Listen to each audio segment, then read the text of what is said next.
On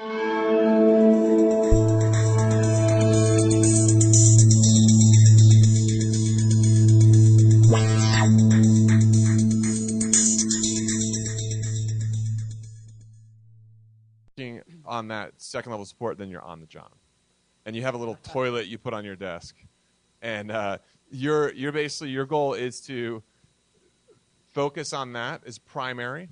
So it's the sacrificing one approach pattern, and then pull in someone as necessary to help you solve any defect that comes up, and that allows you to pair up and do some knowledge transfer, and lets that person kind of experience more of the particular system. So that's how we approach it. And I think a real key, though, is to, as much as the maintenance will be there in some larger products or products that have been around a lot longer. I mean, we've been around for 8 years, so we have a pretty large project. But there's definitely ones that are bigger. It may make sense to take a different pattern with a maintenance approach. I mean, that's really domain specific. So having a separate maintenance team is something I hear a good amount, and I think that does make sense in some environments. So that's not. I don't think there's like one right answer for that. So we took a very similar approach, and one thing I can't say enough of, and it's easy for me to say this, but it's very hard in practice. If you don't do automated testing, you're not agile. And one of our biggest issues was we had a million lines of code, legacy code, that wasn't agile. It was just not set up in a way that unit testing was easy. It was a lot of stored procedures, a lot of things that made that a very big challenge. So we had the same type of issues you had, where we would have quality issues. You'd introduce something that would affect something over here, and nothing would catch that, because you can't manually regression test everything. It just doesn't work that way. So what we did, first thing we did, is we had a support organization that was a non-coding support organization, so they kind of triaged and figured out, well, what's really going on here? And then, just like Andy, same type of thing. We had engineers that were on a predefined rotation schedule, and what they would do is they would know, this week of my sprint, I will be out. And as the organization expanded, it made it much easier because the rotation was much less. But they used that as part of their planning process, so their focus factor would go down, and so there's no surprises. They knew they would be out this week, and so when they went to make their commitments, their product backlog, that was all factored in. And then beyond that, because of initial quality issues, we actually had a separate team that we called the fast cycle team, because they were there kind of doing that triage. And the luxury we had was our growth had a lot of new engineers coming in, and that was kind of their tour of duty before they hit a standard product development team. So it was kind of back and forth, and it really, really depends on your domain and your challenges of your organization. Wow, this is it's a pretty rich topic that you just brought up there. First of all, let me echo what Garrett said. If you don't have the safety net of an automated test regimen, then you're not being agile, right? That is sort of fundamental to your having the ability to know that I can modify this thing over here, and I don't have to worry about the usual unintended consequences, because I have this huge safety net that's built up around it, and then that sort of elevates everybody's trusts, and you can just move a lot faster. So that's foundational. You have to have that. Small teams, you don't have the luxury of having a separate maintenance organization, because maybe you only got 10 people all total. Then you have the rotational basis saying, okay, John's on support this week, backed up by so-and-so. You're on support next week. You have a support rotation. At all levels of scale, even from the one team up to enterprise and program level, you still have the ability to look at how people are spending their time. And then as you go into your sprint discipline, when you're doing whatever your sprint period is, we happen to use bi-weekly sprints ourselves at the sprint level. But then your resource manager or whoever's driving that sprint can say, I know historically this is how many hours this time of year I can expect to burn. They can back that out of the sort of the pool coming into the next sprint, right, and account for that. All the way up at enterprise scale, now you start looking at, got to have a separate maintenance organization, and you may have a non-technical Tier 1 maintenance organization, then you may have a coding maintenance organization. You can use that organization for both bug fixes. You can use them for maintenance releases, right? So maybe they're or point things that need to be evolved into the product that the mainstream product development organization isn't going to handle, right? So there's seen different varieties of that. There's also an evolution going on in the space right now in flow-based agile methodologies, Kanban being one of those.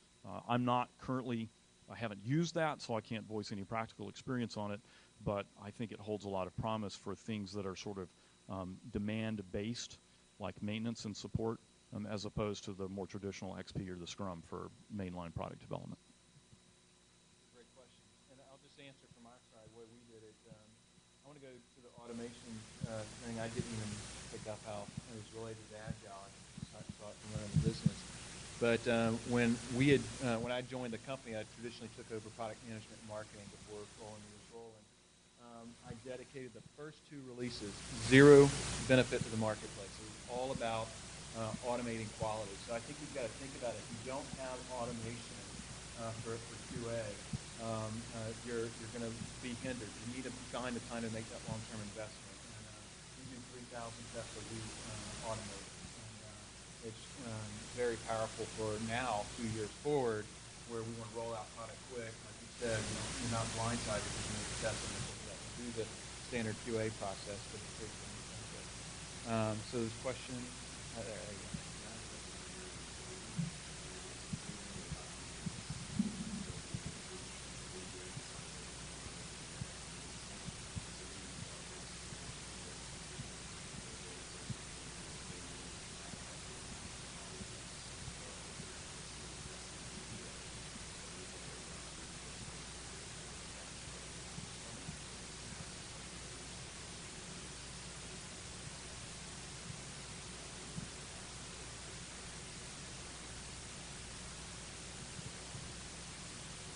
Yeah, so a lot of people that come to us they've already started doing Agile, and then they're looking to scale it with VersionOne. But it's very much situational. So we'll basically engage someone and learn how they're set up and what their issues are from what people know, their experience, and then create a plan that matches kind of where they need support. So there isn't like a kind of one-size-fits-all approach there. It's very much give people what they need to be successful, and that changes based on what the people on the ground actually know and have experienced. So there's no one right answer there. Do you have project managers in your organization? Okay, so somebody has to be the coach, right? Somebody has to sort of own the accountability. Sprints are systems of short-term accountability, however you look at it. Somebody has to run that and drive it. So I've seen cases where the development manager or the resource manager is the person that does that. And so then they have to have mastery over the discipline, and they're sort of coaching everybody as you go through it. That helps. Other cases where project management, if you have project managers in your organization, once you get them really effective in this discipline, then they make great sprint meisters and coaches.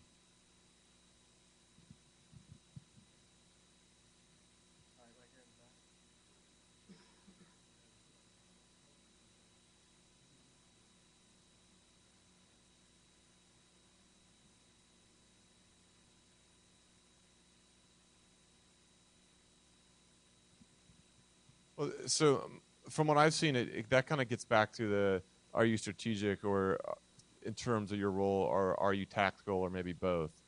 And so what you tend to see when you start to scale out Agile is there's clarity around the granularity of what you're talking about.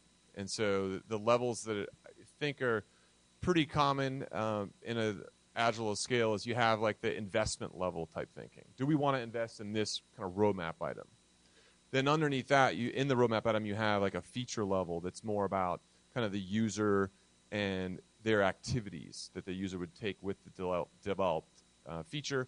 And then the third level down is really around the delivery element, the user story that the team is going to actually show at the end of a sprint, and that's where all their acceptance criteria is built around.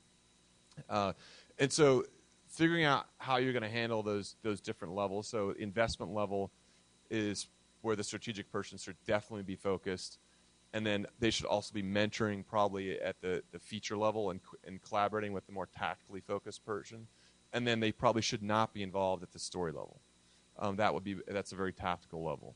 So that's how I would tend to think about it. If you're getting into a place where you have people in different roles and enough communication going on with your stakeholders that you need to be communicating and being clear about those different levels of granularity with what you're doing. Because certain people don't, if you start talking about features, you've kind of lost them. They don't want to engage there. So figuring out which groups want to engage at what level of granularity is going to, and having some formality around that, I think, is something that can help you move things forward in the way the organization thinks about what you're delivering. So if I can respond as well, the sort of the fundamental unit of work in the sprint is the story, right? So that's kind of like the common denominator that you have to get to.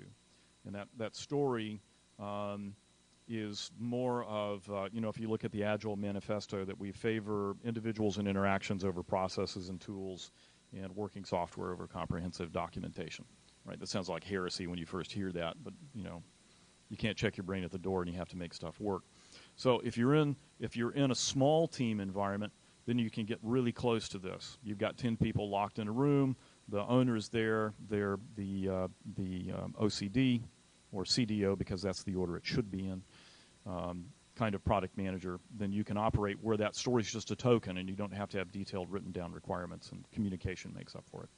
As you scale that, as we've seen, as you scale that up to the enterprise level, where we've got different groups working. You may have the e-build distribution group in this geography, maybe another country, and pulling all this together. Then you get into scaling Agile, and we've handled that by using sort of the unified process, rational unified process. And I mean the process, not tools now, just the process discipline itself, to sort of organize that effort. So you get into market needs, then you get into features, then you get into use cases, right?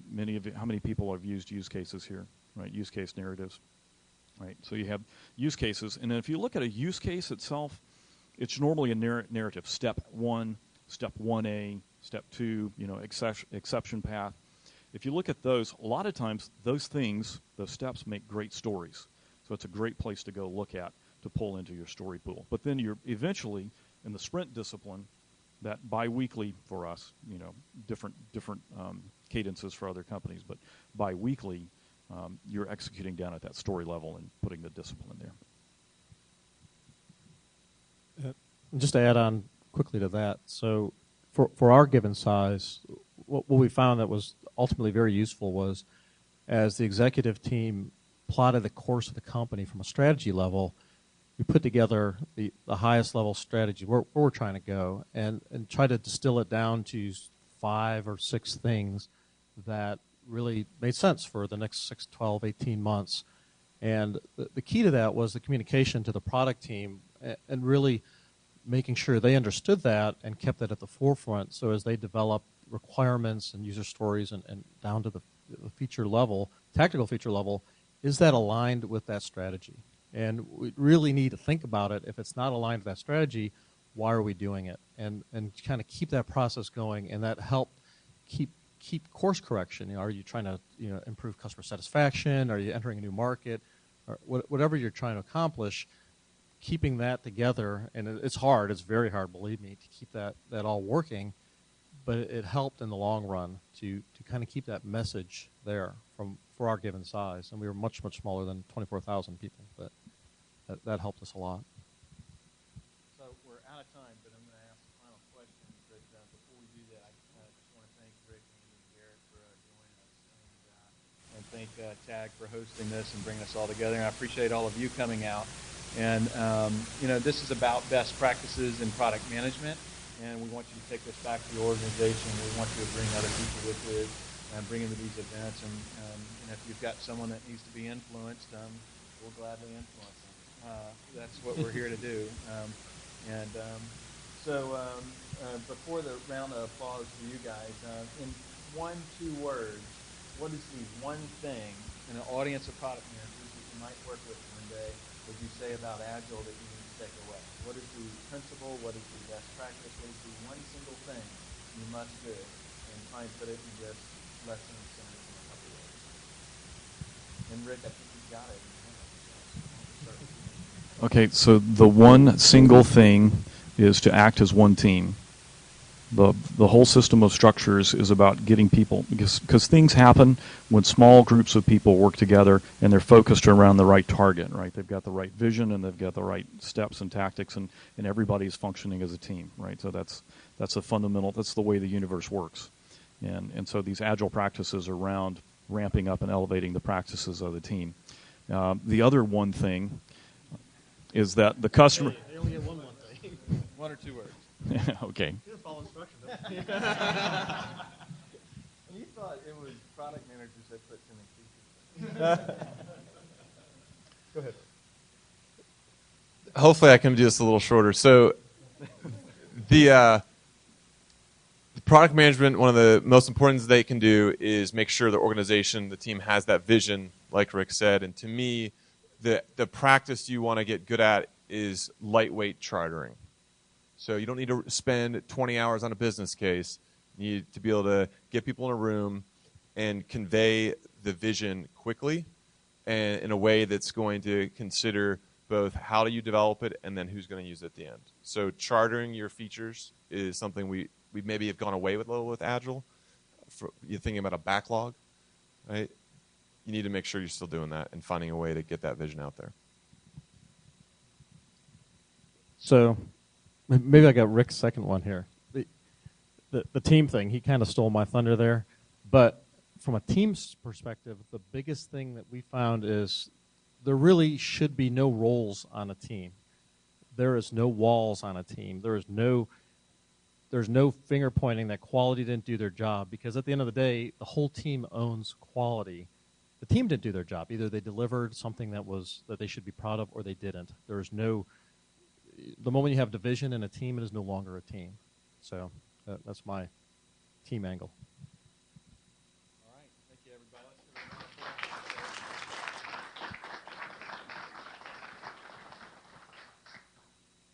Just a couple of really quick reminders. You should have all seen a survey on your chair. Please fill that out. It really is helpful to us, especially as we're planning 2011 and trying to get our program finalized. That feedback is real important, and we know from a speaker perspective.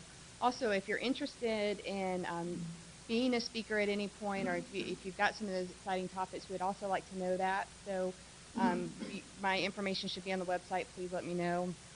I mentioned the November 10th event. November 10th event is developing product strategies that align with corporate strategy. So again, that will be here. And I think that's it. Thank you, and enjoy the rest of your day. Good to see you. Oh, good seeing you. Good to see you, buddy. Is that all right? I knew it coming in, but the traffic washed it away. Oh, well, thank you.